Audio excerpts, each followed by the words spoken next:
আরে এই, আমার বন্ধু রাকিবের সম্বন্ধে জানতে চান না? যেটা টাকার ক্ষমতা দিয়ে পাওয়া যায় না, সেটা 100% এক্সক্লুসিভ, আর সেই মালটাই হচ্ছে আমার বন্ধু রাকিব। রাকিবের সম্বন্ধে জানতে চান না? তার এলাকায় যান, খবর নিয়ে দেখেন, সে গ্যাংস্টার, সে মাফিয়া, সে আন্ডারগ্রাউন্ডের বাস পাখি।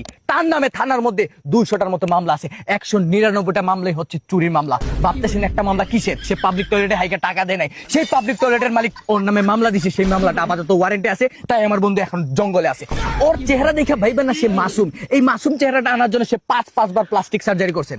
ভাবতেছেন এত টাকা কই থেকে এলো? সেই প্রত্যেকবার প্লাস্টিক ওর ঘর থেকে নিছে, শুধু ফার্মেসিতে গিয়ে চিকিৎসা করছে। 5বার প্লাস্টিক সার্জারি করার মধ্যে 3বারই ফেল, 2বারে ওর এই মাসুম চেহারাটা বাইরেছে।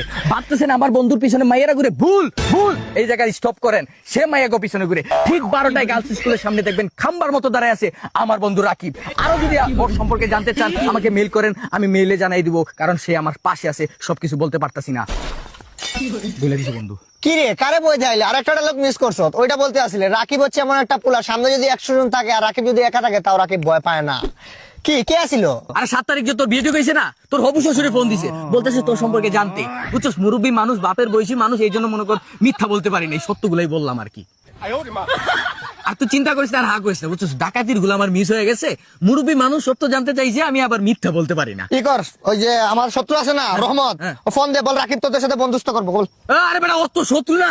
আরে বেটা, ও আমার বন্ধু, শত্রু তো হইলি তুই। এতদিন দুধ কলা দিয়া কাল চাপ পুচ্ছি।